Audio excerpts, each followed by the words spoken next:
Nah, kalau untuk santet orang atau teluh orang dengan media seperti itu ya banyak, karena media paling gampang kan itu.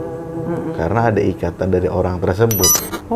Jadi ulamanya dari bahasa jin itu datang ke Habib Lutfi. Kata Habib Lutfi di situ, wajahnya ganteng, bagus, cuman kakinya ada kaki hewan, kaki kuda, kaki kambing. Kemarin juga lagi sempat viral masalah Habib Jindan kan, ada lembaga kan namanya Robitoh Alawiyah yang di situ mencatat nasabnya yang benar-benar yang dikatakan Habib. Saya lihat Muhammad Jindan itu kan berbangsa Al-Habsyi ternyata. Kalau dia bilang cicitnya Mbah Priok, saya nggak tahu lah itu saya masih ulas. Cuman kalau dibilang dia Habib, makanan lo nih masih makanannya ya, masih makanannya ada media babi, ada media darah, ada media tulang atau media apa.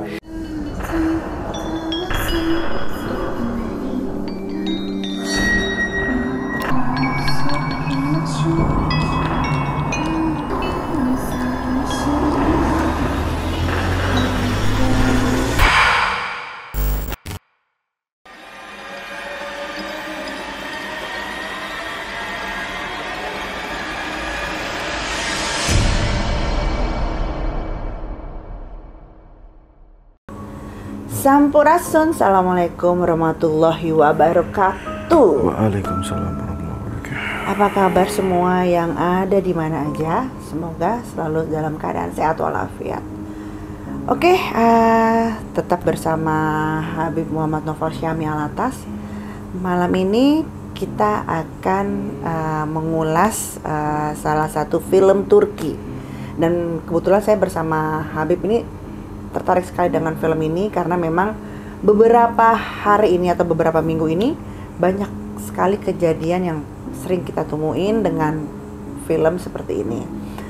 Tapi sebelum itu, untuk teman-teman semua yang di rumah jangan lupa di like, subscribe, dan comment and share ya, agar kita berdua tetap semangat untuk membuat video-video yang menarik.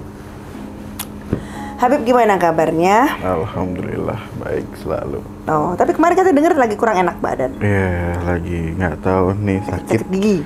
Sakit gigi bisa kepala ini. Sekarang gitu. juga masih ada efek sedikit-sedikit sih. Oh gitu. Masih cenut-cenut. Tapi masih kita bisa dong bahas malam ini ya. Masih, insya Allah. Nah kebetulan kan memang film Sicin ini film kayak spiritual gitu, Bib. Habib juga pasti udah nonton dong. Dari episode 1 sampai episode 6 ya. Dan kebetulan memang di film ini juga secara detail membahas tentang spiritual yang terjadi, tapi tepatnya di Turki. Tapi kurang lebih kalau kita nonton hampir sama juga ya di Indonesia, Bib ya? Hampir sama semua. Nah malam ini kita reaction untuk film itu ya. Boleh. Nah kan kalau kita lihat dari episode pertama. Jadi di episode pertama ini menceritakan bahwa ada seorang wanita datang ke tempat orang pinter gitu, terus dia menginginkan supaya dia berjodoh. Dia menanyakan apakah dia berjodoh apa tidak dengan laki-laki tersebut. Lalu kata orang pintar tersebut, kalau kamu nikah sama dia akan berbahaya, ya kan, Bib? Seperti itu. Nah, itu kan kedatangan pertama dong. Nah, sekarang kalau kita ukur lagi dari kejadian-kejadian yang ada di Indonesia, kebetulan kan memang fenomena-fenomena ini juga lagi ramai. Nah, gimana nih kalau menurut pandangan Habib, gimana dengan keadaan seperti itu datang bahwa sudah ditentukan bahwa kamu jangan sama dia, nanti akan berbahaya seperti ini. Gimana kalau menurut Habib? Nah, ini dulu kalau dalam film Sicin itu kan perempuan ini kan ke satu orang spiritualis ya. Nah, orang spiritualis ini kan banyak teh. Ada yang disebut spiritual. Tergantung niatnya lah. Tergantung niatnya ilmu tersebut dipakai sama spiritualis tersebut. Ada ya ibarat kata ada yang ngomong dukun, ada yang ngomong ahli hikmah, ada yang orang bilang spiritualis atau apa. Ini kan banyak versi di sini. Cuman kalau misalkan kita di dalam film ini orang itu menanyakan jodohnya ke satu orang pinter atau satu orang satu orang spiritualis, sebenarnya is okay juga, karena kalau misalkan keyakinan banyak lah di Indonesia juga banyak kan. Ibarat kata bahkan kalau misalkan ada yang sebut sampai bilang kan cinta ditolak dukun bertindak gitu. Ada istilah seperti itu. Ada istilah seperti itu.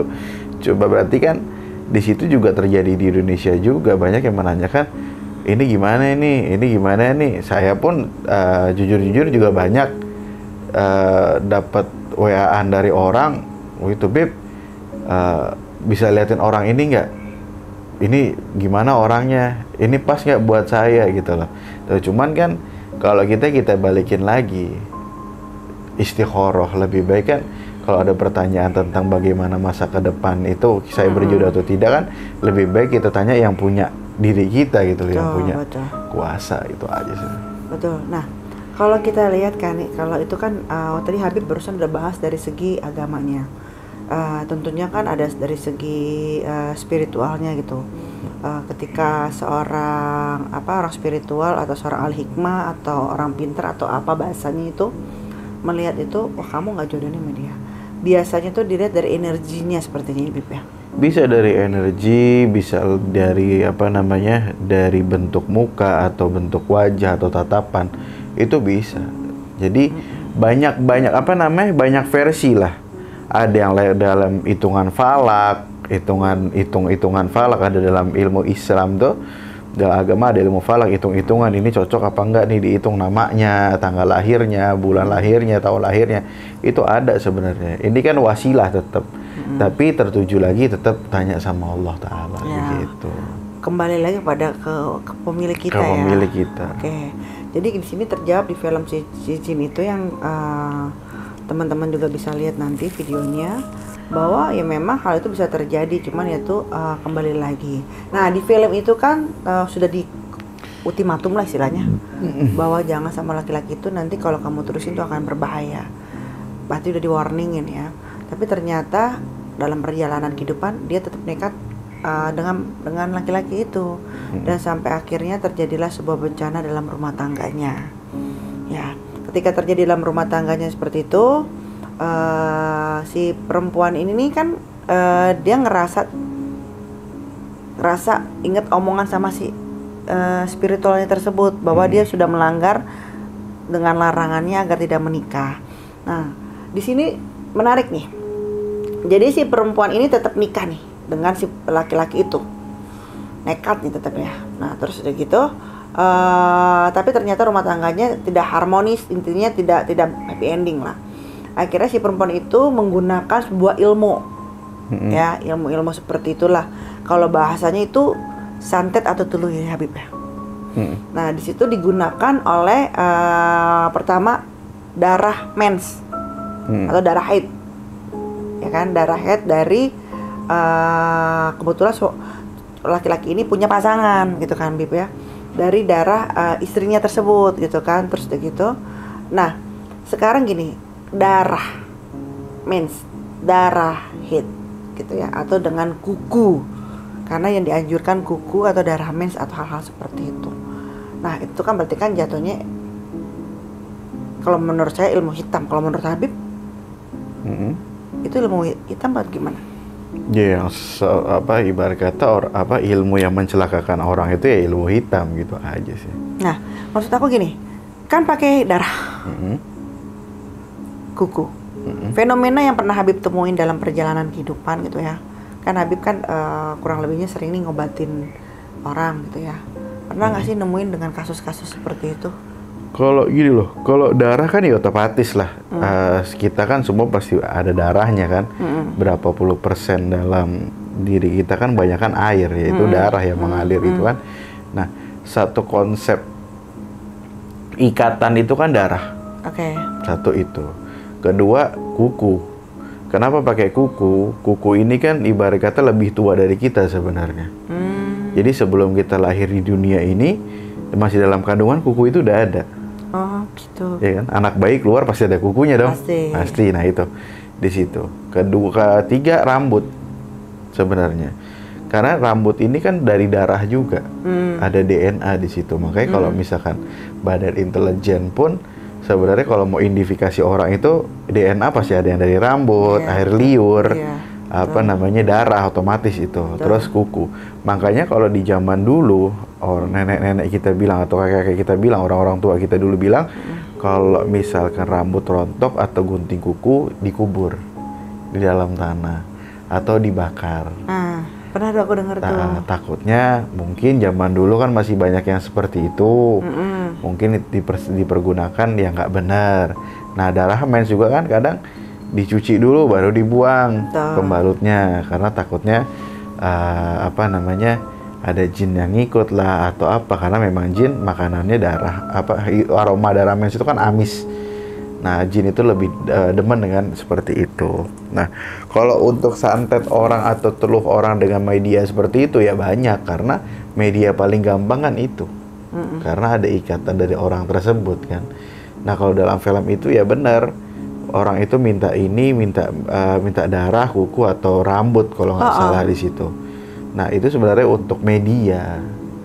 Media untuk bagaimana tertuju kepada orang yang benar itu gitu loh. Oh, ini nih yang dituju ya, darahnya dia atau apa namanya rambutnya dia yang harus kita jadi media gitu loh. Ibarat kata pemberitahu makhluk ini untuk nyerang dia lah, ibarat gitu. Oke, jadi saya seperti apa sih kayak rambut ataupun darah ataupun kuku itu untuk makhluk tersebut, jadi kayak sampel ya, ibarat kata gitu. Media. Ini baunya nih orang ini seperti ini, medianya gitu ya. Oh oke. Nah sekarang gini kan, berarti kan kalau udah berhubungan sama darah gitu kan, berarti susah dong kan kalau dari ilmunya kayak begitu, Bib ya? Well, sebenarnya kalau dibilang susah atau nggak susah tergantung personnya masing-masing sih. Kembali ke dirinya pribadinya sendiri. Kayak misalkan gini loh, kita sebagai peruqyah, kenapa dibilang apa namanya? Kita ini kan hanya mensupporting sistem sebenarnya, memberikan satu support, memberikan satu keyakinan kalau semua ini dari Allah Ta'ala, kembali kepada Allah gitu kan, membentengi dirinya dia sendiri dengan kesadaran dirinya dia sendiri. Nah, kalau dia mau sembuh dengan keyakinan penuh gampang. Cuman kalau misalkan dirinya itu membuka sendiri pintunya atau was-wasan, ada unsur-unsur jelek di dalam dirinya yang dia tidak mau buang, ya tetap aja susah. Gitu teh. Oh, oke. Jadi semua jadi kembali. Iya dong. Oh, kewas-wasan juga bisa membuka berarti dengan suges-sugesnya seperti itu bisa membuka juga ya? Iya, karena jadi pintu. Jadi pintu juga. Jadi gini, mau yang ruqyah itu sekelas wali sekalipun, mau yang ruqyah itu sekelas apa sekalipun, tapi person yang di ruqyah ini masih tetap membuka. Dengan kewaswasannya, dengan ketakutannya, ya tetap jebol. Ibarat kata begini, ruqyah ini kan artinya benteng. Misalkan kita udah bentengin nih diri kita, atau kita bentengin diri orang tersebut. Nah, orang tersebut buka pintunya sendiri. Sama aja bohong kan? Tetap masuk juga gitu loh. Nah, di situ sebenarnya. Pribadinya yang terpenting bagaimana personnya tersebut gitu. Tuh, makanya jangan dibukain. Jadi kembali kepada diri kita untuk gimana kita juga harus mengunci ya. Selain dengan iman ya. Oke, jadi nah di perjalanan film itu kan emang kan dia mediasinya itu dengan yang tadi barusan kita sebut 3 hal tersebut, dan ternyata di dalam perjanjian tersebut terdapat sebuah ikatan ya, ikatan yang dimana berbau dengan nyawa. Nah akhirnya kan kembali kan si yang pelakunya tersebut mati kan. Nah itu ikatan nyawa, jadi bahwa kalau ada hubungan dengan darah sama dia akan terbawa juga itu, Bib ya. Itu gimana maksudnya? Ya itu kan perjanjiannya jinnya tersebut. Kalau misalkan saya mau ibarat kata gue mau nyantet ini nih, mau buat mati ini orang, cuman jangan sampai ada yang berhubungan darah gitu loh. Ibarat kata yang semua hubungan darah sama dia bakal ikut mati juga. Ini kan perjanjian aja sih teh. Syaratnya dia itu minta apa gitu aja sih. Ternyata hubungan darah. Ternyata yang ibarat kata begini, di situ kan kita belajar ilmu tuai. Apa yang kita tanam itu yang kita petik gitu loh. Apa yang kita berani lakukan ya kita berani tanggung jawab. Sebenarnya inti dari film itu kan itu gitu loh. Makanya di luaran sana lo berani belajar sesuatu ilmu, ya lo harus berani terima maharnya gitu loh. Apa itu maharnya? Ya puasa kah, atau bayar apakah, bayar ini kah, itu pasti ada gitu loh. Apalagi berhubungan dengan hal-hal khodam lah atau goib seperti itu. Intinya begitu, ilmu tua itu di situ ada. Nah, dan ternyata ketika si perempuan ini menggunakan darah haid yang tadinya tujuannya untuk istrinya, ternyata ya darah haid itu milik anaknya gitu, dan kebetulan anaknya tuh masih kecil. Kalau kita lihat itu anak mungkin baru ngalamin menstruasi pertama ya. Nah, di sini saya menarik buat saya gitu kan. Tadinya tujuan utamanya tuh si ibunya. Oke. Ternyata yang diambil itu disangkain darah ibunya, ternyata darah anaknya. Nah, sekarang gini, Beb. Kan kalau kita lihat itu kan otomatis darah yang digunakan darah si anaknya. Kalau kita lihat di sini kan anaknya masih kecil banget ya. Masih termasuk remaja lah, paling dibilang ABG juga belum ya, masih muda sekali gitu kan ya. Akhirnya dia dikuasain oleh iblis, Beb. Nah, sepanjang perjalanan Habib, aneh nggak mungkin kasih gitu loh. Ini masih kecil banget loh, dan dia benar-benar dikuasain iblis banget. Iblis benar-benar di badannya dia. Tapi kan dia sudah mens. Nah, karena itu ya, walaupun usianya masih kecil. Karena takaran balik itu kan mens. Oke. Takaran balik perempuan itu kan dia sudah mens. Oke. Itu berarti sudah dewasa, dan pertanggungjawaban ibu orang tuanya kepada dia tuh sebenarnya kan sudah terputus. Dosa ya masing-masing gitu kan. Nah, itu di situ. Nah, itu jadi buat pelajaran buat kalian bahwa ukuran sebuah kematangan atau ya balik ya, walaupun umurnya masih dewasa ya, walaupun umurnya masih misalnya 10 tahun atau 9 tahun, seandainya dia sudah mens gitu kan ya, ibarat kata sudah balik gitu. Nah, itu udah pertanggungjawaban dosanya pun juga udah beralih masing-masing gitu kan. Nah, di sini pun akhirnya si anak tersebut bisa dikuasain sama iblis gitu kan, karena iblis juga nggak melihat umurnya. Yang iblis lihat bahwa dia sudah seperti itu bisa digoda ya. Makanya kan biasanya kan kalau ada yang ngomong anak kecil itu masih dijaga malaikat lah atau apa, itu mah umur berapa tahun sampai berapa tahun. Tapi kalau remaja itu sudah haid atau perempuan sudah haid, ya dia sudah takaran balik. Sudah dewasa lah ibaratnya. Dewasa sama kedewasaan beda. Ya. Kalau kedewasaan kan sifat. Cuman kalau takaran dewasa seseorang kan ya balik gitu. Balik itu kan kedewasaan. Dewasa. Tapi Habib pernah nggak nemuin dalam perjalanan masih usia sangat muda kayak gitu, tapi emang ada unsur apa ya di dalam dirinya anak tersebut, pernah nggak sih? Banyak pernah. Pernah nemuin kasus itu, Beb? Pernah kasus itu. Orang sekarang beginilah, kita pernah bikin ruqyah massal. Sebenarnya bukan ruqyah massal sih, zikir massal. Saat bulan purnama, itu kan kita bikin di satu kampung, itu di lapangan lapangan bulu tangkis. Kita bikin tuh satu kampung, ya kan? Kita zikir bareng. Itu anak-anak yang masih usia 10 tahun atau 11 tahun itu ikut muntah juga, dan ada yang kesurupan juga. Berarti kan di sini ada juga anak kecil yang masih bisa terkendali di situ gitu. Oh, oke. Ini ada laki, ada perempuan, dia muntah, dia apa. Berarti kan kita nggak tahu unsur di sini apa yang buat dia muntah. Padahal kita hanya zikir. Ibarat kata zikir pun itu kan meruqyah diri kita sendiri kan. Betul. Self healing lah ibarat kata.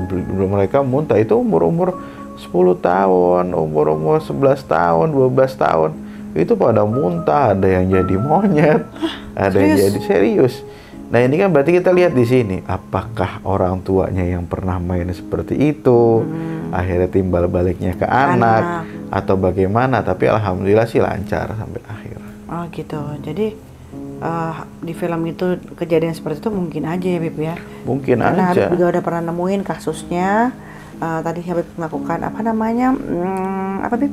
Zikir massal gitu, atau mengruqyah diri kita sendiri, dan di situ juga ada kejadian-kejadian fenomena. Nah, kalau kita bicara tentang santet atau teluh atau apa yang terjadi seperti di film si Jin ini, berarti kan dia di situ menggunakan kan babi ya. apa sih kepala babi ya. Nah, mediasi itu harus selalu ada berarti Bib ya? Media itu pasti selalu ada. Ibarat kata kan kita ibarat kata begini. Saya ini ibarat kata dukun itulah, ibarat kata. Saya nyuruh jin, ya kan, untuk melakukan satu pekerjaan. Otomatis kan saya harus ngasih dulu jin itu. Nih makanan lo nih. Masih makanannya ya? Masih makanannya, ada media babi, ada media darah, ada media tulang, atau media apa.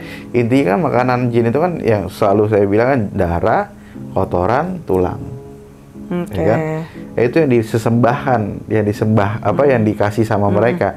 Nih gue kasih nih makanan lo kerja deh. Gitu. Oh gitu. Jadi tetap loh, bukan manusia aja, bahwa bangsa-bangsa jin seperti itu juga kalau ketika mau melakukan perjanjian tuh harus dikasih makan dulu, makanya serem gitu kan. Ya pastilah.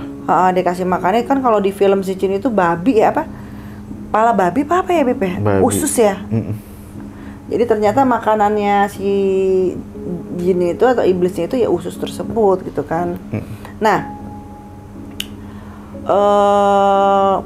kembali ke pertanyaan bahwa setiap ilmu itu ada levelnya, ada tingkatannya. Setuju nggak, Bib?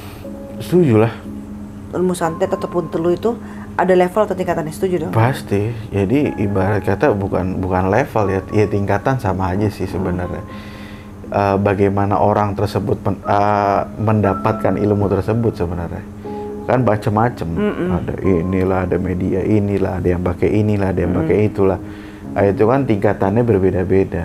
Iya, betul. Dan bagaimana cara mendapatkan ilmu tersebut kan berbeda-beda itu. Betul. Nah, kalau kita lihat dari film ini berarti ini lumayan tingkatannya lumayan udah ya tingkatan tinggi. Kalau dilihat sampai bisa mematikan seseorang itu ya tingkatan tinggi sebenarnya. Di situ kan kita lihat kan yang buat mati kan ada berapa orang ya? 2 orang apa 3 orang ya? Ya kan?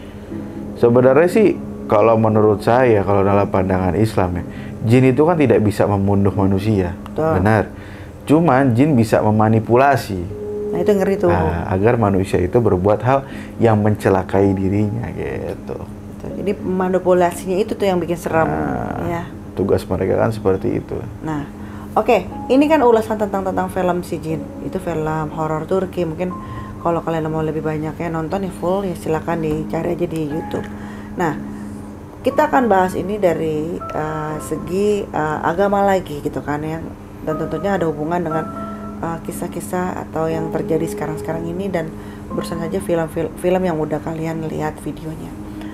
Bib, gimana sih fenomena beberapa kan Habib Lutfi pernah berfatwa ya tentang sosok jin bahwa Habib Lutfi pernah dikunjungi oleh sosok jin.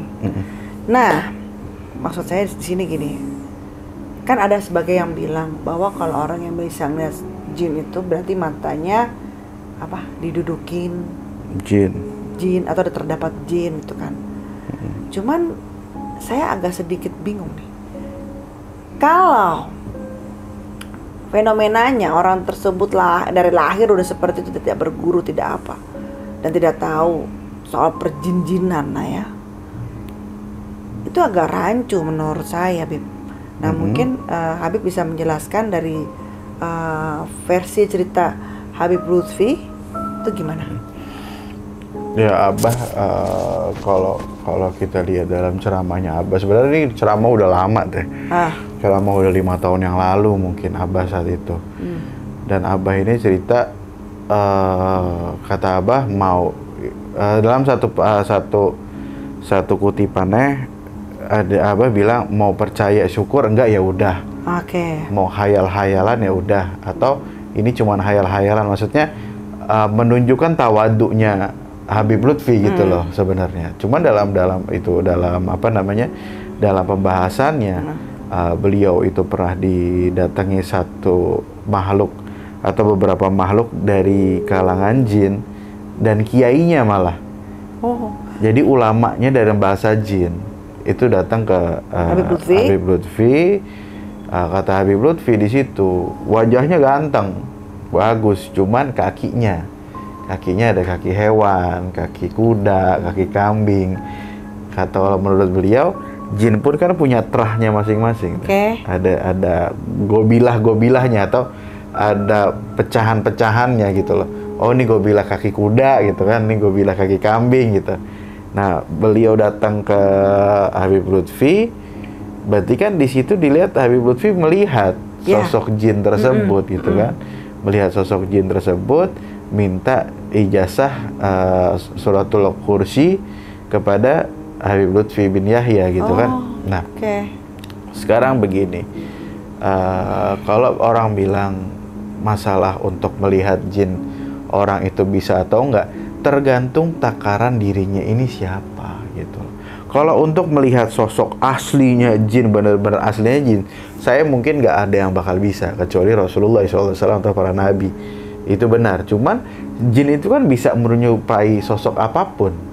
Ada yang bisa menyerupai sosok ular, ada yang menyerupai sosok kalajengking, ada yang menyerupai sosok macam-macam gitu kan. Nah, itu kan yang bisa kita lihat sebenarnya di situ. Kayak ibarat kata beginilah. Saya pernah dapat atau bahkan bapak saya sendiri, Allah yarham, Abi Nizar, itu pernah pas lagi tidur, tiba-tiba ada yang gerak di kasurnya. Pas dibuka selimutnya, itu ada ular. Ularnya sepanjang 1 meter atau 2 meter lah. Ular piton gitu kan, tapi hitam, full hitam. Kaget Abi.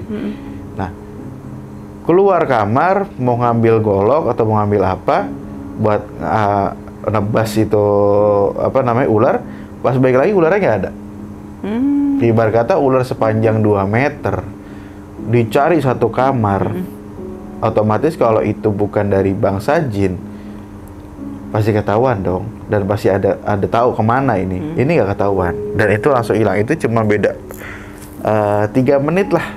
Abi keluar kamar, langsung keluar, itu beda 3 menit, itu ularnya langsung nggak ada. Nggak ada ya? Nggak ada. Berarti kan di sini melihat sosok jin, cuman yang diserupai, bukan sosok aslinya jin. Nah, ini harus harus dipilih nih kata-katanya gitu loh. Jangan orang kalau mengaku dia melihat jin dengan versi aslinya, mungkin nggak bisa. Ya, cuman kalau dalam menyerupai ya bisa. Ya sekarang kita lihatlah banyak orang yang lihat kuntilanak, ngelihat pocong, itu kan bagaimana jin itu menyerap energi ketakutan atau visualisasi dari pemikirannya manusia masing-masing gitu loh. Dan juga ada mungkin ada satu ulasan, di Al-Quran nggak ada nih pembahasan tentang orang bisa ngelihat jin. Iya, memang di Al-Quran nggak ada disebutkan. Cuman kan kita lihat di hadis-hadis juga ada. Dalam hadisnya Rasulullah, dalam Imam Bukhari disebutkan di situ juga salah satu sahabatnya Nabi, yaitu Abu Hurairah radhiyallahu ta'ala anhu, pernah menangkap jin berbentuk manusia yang sedang mencuri kurma di Baitul Mal. Baitul Mal itu tempat perkumpulan sedekah-sedekah untuk orang-orang duafa lah ibarat kata. Itu Abu Hurairah berarti kan ngelihat di situ. Dan itu diusir, dipukul pakai tongkatnya. Berarti kan di sini bisa. Ya dong. Berarti kan di sini ada. Kayak misalkan Sayyidina Umar bin Khattab kalau saat ngelihat jin dicekek jinnya. Berarti kan di sini melihat. Beliau bukan nabi loh. Beliau bukan rasul, tapi sahabatnya rasul. Ya mungkin kan Allah menunjukkan karomah-karomah tersebut kan bagaimana orang itu dekat sama Allah Ta'ala gitu. Jadi benar juga apa yang dikatakan Habib Lutfi bin Yahya. Habib Lutfi bin Yahya juga guru saya kan. Dan saya juga pernah melihat beliau yang nggak pernah tidur, dan tamunya beliau kan nggak habis di situ. Saya ngelihat dengan mata kepala saya sendiri gitu kan. Nah, nggak tahu dari bangsa jin atau dari bangsa mana. Di situ aja sebenarnya tinggal kita ulas yang salah itu yang di mananya, persepsinya bagaimana. Intinya beginilah, jangan sampai kita menghakimi orang lain gitu. Setuju.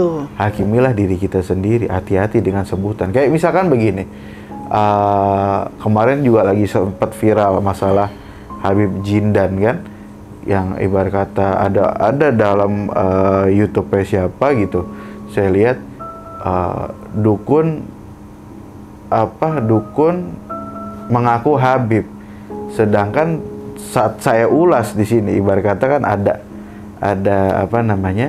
ada lembaga kan namanya Robitoh Alawiyah yang di situ mencatat nasabnya yang benar-benar yang dikatakan Habib. Saya lihat Muhammad Jindan itu kan berbangsa Al-Habsyi ternyata.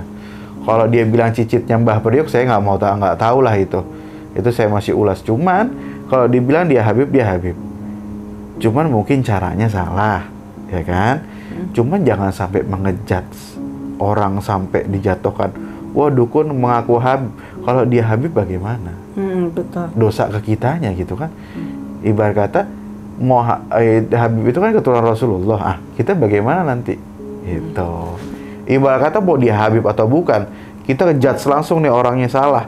Loh, berarti kan takutnya kita yang dosa di situ. Bukan hak kita ya, Bib, bukan haknya kita. Nah, itu hati-hati di sini. Ibarat kata gini loh, orang punya ilmu, jangan sampai keblinger itu loh. Itu aja. Banyak sekarang yang kayak gitu. Nah, kalau di sini kan kita melihat referensi-referensi dan kita belajar dulu gitu loh. Kalau misalkan memang orang nggak bisa lihat full wujud aslinya jin, nggak bisa lihat, cuma jin yang berbentuk bisa, yang menyerupai bisa lah, bisa kita ngelihat orang ini loh, orang itu pasti bisa gitu. Iya, benar. Masya Allahnya Habib Lutfi didatengin oleh imamnya ya, ulamanya lah. Ulamanya. Ternyata di dunia jin tersebut juga ada ulamanya gitu loh. Jadi bukan kehidupan manusia aja yang ada ulama ya, Bib ya. Ternyata di kehidupan jin juga ada ulamanya, jin Islam kayak seperti jin itu. Jin Islam sama kayak kita. Itu datang minta diijazahhin ya, Bib ya, luar biasa loh. Jin loh minta diijazahkan. Diijazahkan oleh Habib Lutfi, Masya Allah, untuk suratul ayat kursi. Ayat kursi gitu. Nah, terus itu dilakukan sama Habib Lutfi, Bib? Dilakuin. Dan Habib Lutfi ya tawadunya beliau. Loh, harusnya saya yang minta ijazah sama kiai, kata Habib Lutfi. Ibarat kata, oh enggak kiai, untuk apa emang suratul kursi? Banyak jin yang kesurupan manusia, kata para kiai tersebut. Mungkin di sini Habib Lutfi memesan gitu loh, memberi pesan di situ. Ibarat kata begini, jangan semua itu nyalahin jin. Jangan semua itu nyalahin setan, ibarat kata gini. Iya. Ya kan? Ibarat kata mobil nyerempet motor, ibarat kata bilang jalannya angker atau jin. Kita nggak tahu nih yang salah, mungkin mobilnya yang nyadarin ngantuk atau motornya yang ugal-ugalan, kita nggak tahu. Terus anak kecil panas tengah malam kesurupan atau kemasukan jin, ketempelan jin. Tempelan. Anak bayi mau pinter aja pasti kadang panas dulu. Pasti. Itu kan. Nah, itu kan kita lihat, jangan semuanya didasarkan goib gitu loh. Iya. Harus ada logikanya, harus ada ibarat kata medikalnya juga. Iya, benar. Itu nggak masalah, itu pasti. Gitu. Harus balance ya. Harus balance, jangan semua dikatakan, wah ini gara-gara jin nih, wah ini gara-gara jin. Dia susah. Kata jin saya difitnah ya. Makanya jin kesurupan manusia. Kesurupan manusia, gitu. Itu lucu tuh itu. Apalagi pembahasan Habib Lutfi, Bib? Banyak sih sebenarnya kalau kita bahas beliau ya. Karena beliau pun namanya ahli thorikoh, atau bahkan beliau adalah ketua thorikoh internasional gitu loh. Abah Lutfi tersebut ya pastilah ibarat kata beliau untuk bertemu dengan kalangan kiai-kiai dari bangsa jin ya pasti sering gitu kan, pasti sering di situ. Gak usah Abah Lutfi juga lah, banyak lah kayak Syekh Abdul Qadir Jailani yang dulunya beliau seperti apa, terus ini seperti apa. Bahkan ada satu kisah,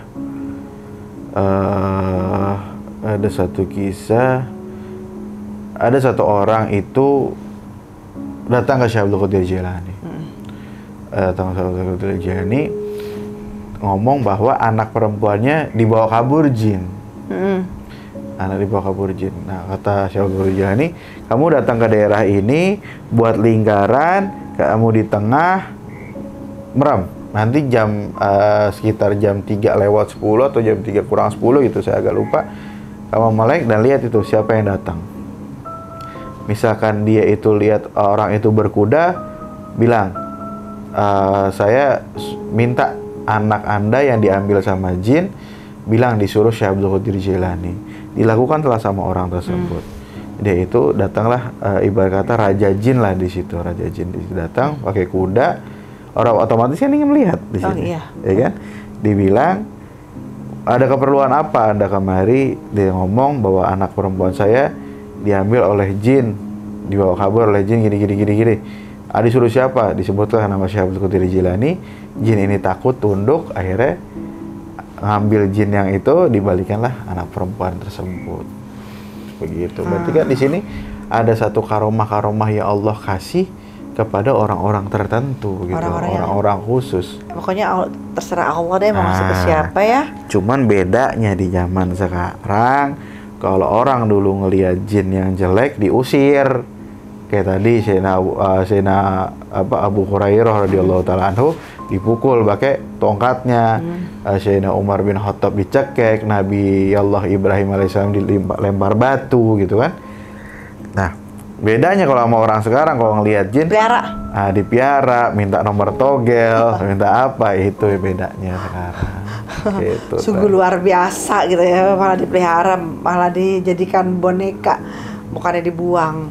Oke, pembahasan malam ini sangat menarik sekali. Mudah-mudahan sih harapan kami berdua, harapan saya dan Habib bisa menjadikan pembelajaran ya, sama-sama belajar lah. Kita juga masih tetap terus belajar gitu ya, karena memang ya sejatinya manusia seperti itu, sampai akhir hayat kita akan terus belajar gitu. Oke, udah ada lagi mau dibahas, Bib? Udah, oke. Sebelum aku tutup video malam ini, jangan lupa dong di like, di subscribe, di share, dan di komen, biar kita semua terus tetap semangat untuk membuat video-video untuk kalian semua di rumah. Dan jangan lupa lagi minggu ini insya Allah nantikan penelusuran kita ya Bib ya, di salah satu tempat yang tidak kalah menariknya lagi, tidak kalah seremnya lagi. Tunggu aja tayangan-tayangan kita selanjutnya. Assalamualaikum warahmatullahi wabarakatuh. Waalaikumsalam.